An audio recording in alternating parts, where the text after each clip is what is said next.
ಬಿಹಾರದ ಪಾಟ್ನಾದಲ್ಲಿ ಉದ್ವಿಗ್ನ ವಾತಾವರಣ ನಿರ್ಮಾಣವಾಗಿದೆ ಎನ್ನುವ ಮಾಹಿತಿ ಸಿಗ್ತಾ ಇದೆ ವೀಕ್ಷಕರೇ. ಬಿಹಾರದಲ್ಲೂ ಸಹ ಪ್ರತಿಭಟನಾ ಕಾವು ದೊಡ್ಡ ಮಟ್ಟದಲ್ಲೇ ಕಂಡು ಬರ್ತಾ ಇದೆ. ಬಿಹಾರದ ಪಾಟ್ನಾದಲ್ಲಿ ಉದ್ವಿಗ್ನ ವಾತಾವರಣ ನಿರ್ಮಾಣ ಆಗಿದೆ. ಕಾಂಗ್ರೆಸ್ ಕಚೇರಿಗೆ ಮುತ್ತಿಗೆ ಹಾಕಲು ನುಗ್ಗಿದ್ದಾರೆ ಬಿಜೆಪಿ ಕಾರ್ಯಕರ್ತರು. ಕಮಲ ಕಾರ್ಯಕರ್ತರು ಮತ್ತು ಕಾಂಗ್ರೆಸ್ ಕಾರ್ಯಕರ್ತರ ನಡುವೆ ಹೊಡೆದಾಟ ನಡೆದಿದೆ. ದೊಣ್ಣೆ ಹಿಡಿಕೊಂಡು ಬಡದಾಡ್ಕೊಂಡಿದ್ದಾರೆ ಕಾಂಗ್ರೆಸ್ ಮತ್ತು ಬಿಜೆಪಿ ಕಾರ್ಯಕರ್ತರು. ಬಿಹಾರದ ಪಾಟ್ನಾದಲ್ಲಿ ಕಾಂಗ್ರೆಸ್ ಮತ್ತು ಬಿಜೆಪಿ ಕಾರ್ಯಕರ್ತರ ನಡುವೆ ಹೊಡೆದಾಟ ಬಡಿದಾಟ ನಡೆದಿದೆ. ಕಾಂಗ್ರೆಸ್ ಕಚೇರಿಗೆ ನುಗ್ಗುವ ಪ್ರಯತ್ನದಲ್ಲಿ ಬಿಜೆಪಿ ಕಾರ್ಯಕರ್ತರಿದ್ದಾರೆ. ಈ ಟೈಮ್ನಲ್ಲಿ ಪರಿಸ್ಥಿತಿ ತೀರಾ ವಿಕೋಪಕ್ಕೆ ಹೋಗುವಂತ ಸಿಚುವೇಶನ್ ನಿರ್ಮಾಣ ಆಗಿದೆ.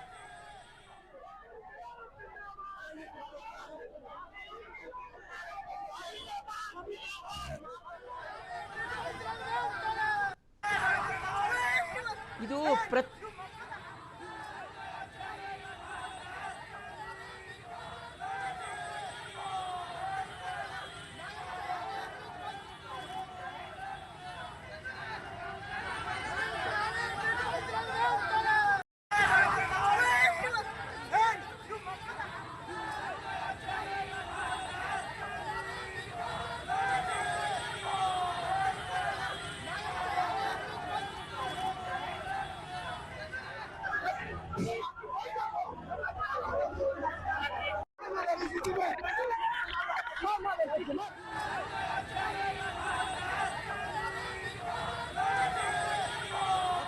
ಬಿಹಾರ ಮತ್ತು ಹೈದರಾಬಾದ್ನ ದೃಶ್ಯಾವಳಿಗಳನ್ನ ಗಮನಿಸ್ತಾ ಇದ್ರೆ ವೀಕ್ಷಕರೇ, ಹೈದರಾಬಾದ್ನ ನಾಂಪಲ್ಲಿ ಬಳಿ ಆಗಿರ್ತಕ್ಕಂಥ ಒಂದು ಪ್ರತಿಭಟನೆಯ ವಿಚಾರ ಇದು.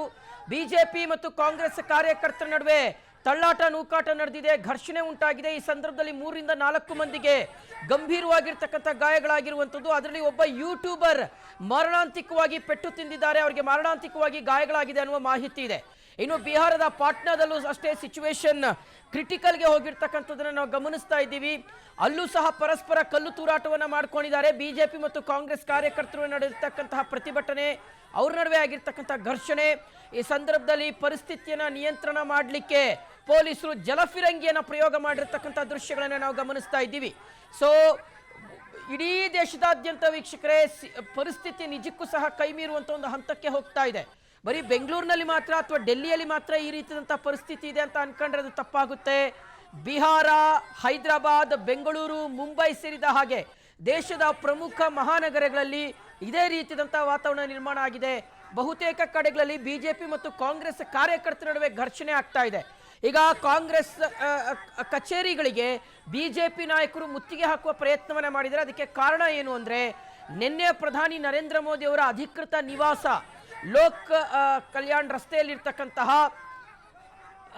ಪ್ರಧಾನಿ ನರೇಂದ್ರ ಮೋದಿ ಅವರ ನಿವಾಸಕ್ಕೆ ರಾಹುಲ್ ಗಾಂಧಿ ಅವರು ಆ ಮನೆಯ ಮುಂದೆ ಕೂತ್ಕೊಂಡು ಪ್ರತಿಭಟನೆಯನ್ನ ಮಾಡಿದ್ರು. ಸೊ ಹಾಗಾಗಿ ಇದನ್ನ ಖಂಡಿಸುತ್ತಾ, ರಾಹುಲ್ ಗಾಂಧಿ ಅವರ ನಡೆಯನ್ನ ಖಂಡಿಸುತ್ತಾ ಬಿಜೆಪಿ ನಾಯಕರು ಕಾಂಗ್ರೆಸ್ ಕಚೇರಿಗೆ ಮುತ್ತಿಗೆ ಹಾಕುವಂತ ಪ್ರಯತ್ನವನ್ನ ಮಾಡಿದ್ದಾರೆ. ಮಗದೊಂದು ಕಡೆ ಕಾಂಗ್ರೆಸ್ ಕಾರ್ಯಕರ್ತರು ತಮ್ಮ ನಾಯಕರಾಗಿರುವಂತಹ ರಾಹುಲ್ ಗಾಂಧಿ ಅವರನ್ನ ಪೊಲೀಸರು ಅರೆಸ್ಟ್ ಮಾಡಿದ್ರು ಅಂತ ಹೇಳಿ ಬಿಜೆಪಿಗರ ಮೇಲೆ ಆಕ್ರೋಶವನ್ನ ಹೊರ ಹಾಕ್ತಾ ಇರ್ತಕ್ಕಂಥದ್ದು. ಈ ಸಂದರ್ಭದಲ್ಲಿ ಎರಡೂ ಪಕ್ಷಗಳ ಕಾರ್ಯಕರ್ತರ ನಡುವೆ ಘರ್ಷಣೆ ಉಂಟಾಗಿದೆ. ಈ ಸಂದರ್ಭದಲ್ಲಿ ಪೊಲೀಸರು ಪ್ರತಿಭಟನಾ ನಿರತರನ್ನ ನಿಯಂತ್ರಣ ಮಾಡಲಿಕ್ಕೆ ಹರಸಾಹಸ ಪಡಬೇಕಾಗಿರ್ತಕ್ಕಂಥ ಒಂದು ಪರಿಸ್ಥಿತಿ ನಿರ್ಮಾಣ ಆಗಿರ್ತಕ್ಕಂಥದ್ದು. ಸೊ ಎಲ್ಲ ಕಡೆಗಳಲ್ಲೂ ಸಹ ಪ್ರತಿಭಟನೆಯ ಕಾವು ನಿಜಕ್ಕೂ ಸಹ ವಿಕೋಪಕ್ಕೆ ಹೋಗ್ತಾ ಇದೆ. ಹೈದರಾಬಾದ್ನ ಕಾಂಗ್ರೆಸ್ ಕಚೇರಿಯ ಬಳಿ ಹೈಡ್ರಾಮಾ ಆಗಿದೆ. ಹೈದರಾಬಾದ್ನ ಕಾಂಗ್ರೆಸ್ ಕಚೇರಿಯ ಬಳಿ ಹೈಡ್ರಾಮಾ ಆಗಿದೆ. ದೊಣ್ಣೆ ಹಿಡ್ಕೊಂಡು ಕಾರ್ಯಕರ್ತರು ಬಡದಾಡ್ಕೊಂಡಿದ್ದಾರೆ.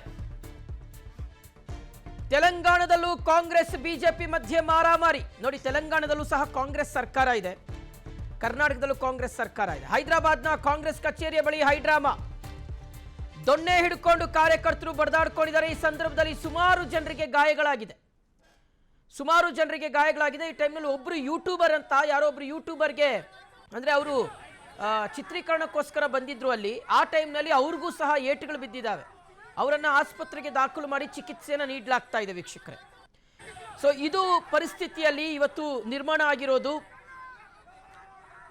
ಒಂದು ಇಡೀ ದೇಶದಾದ್ಯಂತ ಒಂದು ರೀತಿಯಾಗಿ ಅಶಾಂತಿಯ ವಾತಾವರಣ ನಿರ್ಮಾಣ ಆಗಿದೆ. ಬಹುಶಃ ಈ ಒಂದು ಪರಿಸ್ಥಿತಿಗೆ ಕಾರಣ ಯಾರು ಅನ್ನೋದು ನಮಗೆ ಗೊತ್ತಿಲ್ಲ. ಇದು ಸರ್ಕಾರವೇ ತನ್ನ ತಪ್ಪು ನಿರ್ಧಾರಗಳಿಂದ ಅಥವಾ ರಾಂಗ್ ಟೈಮಲ್ಲಿ ಮೌನಕ್ಕೆ ಜಾರಿ ಇರೋದ್ರಿಂದ ಈ ರೀತಿಯಾದಂಥ ಪರಿಸ್ಥಿತಿಗೆ ಇದು ಕಾರಣ ಆಯ್ತಾ ಗೊತ್ತಿಲ್ಲ, ಅಥವಾ ಬೇರೆ ಯಾರಾದರೂ ಈ ರೀತಿಯಾದಂಥ ಪರಿಸ್ಥಿತಿ ನಿರ್ಮಾಣ ಆಗಲಿಕ್ಕೆ ಇಂಡೈರೆಕ್ಟ್ ಆಗಿ ಏನಾದ್ರು ಕುಂಭ ಕೊಡ್ತಾ ಇದ್ದಾರೆ. ಛತ್ತೀಸ್ಗಢದಲ್ಲೂ ದಗದಗಿಸ್ತಾ ಇದೆ ನೀಟ್ ಹೋರಾಟದ ಕಿಚ್ಚು. ಪ್ರತಿಭಟನಾಕಾರರ ಮೇಲೆ ಪೊಲೀಸರು ಜಲಫಿರಂಗಿಯನ್ನು ಪ್ರಯೋಗ ಮಾಡಿದ್ದಾರೆ. ಕಾಂಗ್ರೆಸ್ ಬಿಜೆಪಿ ಕಾರ್ಯಕರ್ತರ ನಡುವೆ ಪ್ರತಿಭಟನೆ. ಛತ್ತೀಸ್ಗಢದ ರಾಯ್ಪುರದಲ್ಲಿ ಬಿಜೆಪಿ ಕಾರ್ಯಕರ್ತರ ನಡುವೆ ಹೋರಾಟ. ಇವರು ನೀಟ್ ಪರೀಕ್ಷೆಯಲ್ಲಿ ಅನ್ಯಾಯಕ್ಕೆ ಒಳಗಾದಂತಹ ವಿದ್ಯಾರ್ಥಿಗಳ ಭವಿಷ್ಯದ ಬಗ್ಗೆ ಮಾತನಾಡೋದನ್ನ ಬಿಟ್ಟು ನೀಟ್ ಪರೀಕ್ಷೆಗೆ ಸಂಬಂಧಪಟ್ಟಂತೆ ಮುಂದೆ ಯಾವ ರೀತಿಯಾಗಿ ಪರೀಕ್ಷೆಗಳು ಪಾರದರ್ಶಕವಾಗಿ ನಡಿಬೇಕು, ಎಷ್ಟು ಎಫೆಕ್ಟಿವ್ ಆಗಿ ಎಷ್ಟು ಗಟ್ಟಿಯಾಗಿ ನಡಿಬೇಕು ಅನ್ನೋದ್ರ ಬಗ್ಗೆ ಚರ್ಚೆ ಮಾಡೋದನ್ನ ಬಿಟ್ಟು ಪರಸ್ಪರ ಈ ರಾಜಕೀಯ ಪಕ್ಷಗಳು ತಮ್ಮ ಮೇಲಾಟಗಳಿಗೆ ಇವತ್ತು ಇಡೀ ದೇಶದಾದ್ಯಂತ ಶಾಂತಿಯನ್ನ ಭಂಗಗೊಳಿಸುವ ಪ್ರಯತ್ನವನ್ನ ಮಾಡ್ತಾ ಇದ್ದಾರೆ. ಇಡೀ ದೇಶದಲ್ಲಿ ಪ್ರಕ್ಷುಬ್ಧ ವಾತಾವರಣ ನಿರ್ಮಾಣ ಆಗಲಿಕ್ಕೆ ಕಾರಣವಾಗ್ತಾ ಇರ್ತಕ್ಕಂಥದ್ದು ಈ ರಾಜಕೀಯ ಪಕ್ಷಗಳು. ನಿಮಗೆ ಬೇಕಾಗಿರ್ತಕ್ಕಂಥದ್ದು ಇದೆ, ನಿಮಗೆ ಬೇಕಾಗಿರ್ತಕ್ಕಂಥದ್ದು ಇದು.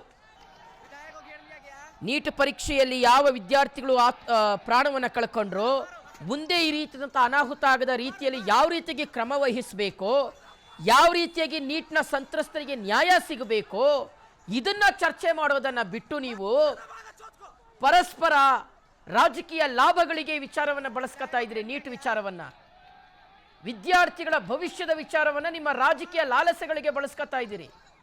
ಇದಿವತ್ತು ನಿರ್ಮಾಣ ಆಗಿರ್ತಕ್ಕಂಥದ್ದು ನೋಡಿ. ಇಡೀ ದೇಶದಾದ್ಯಂತ ಇವತ್ತು ಹೊತ್ತು ಉರಿತಾ ಇದೆ ಮಹಾನಗರಗಳು.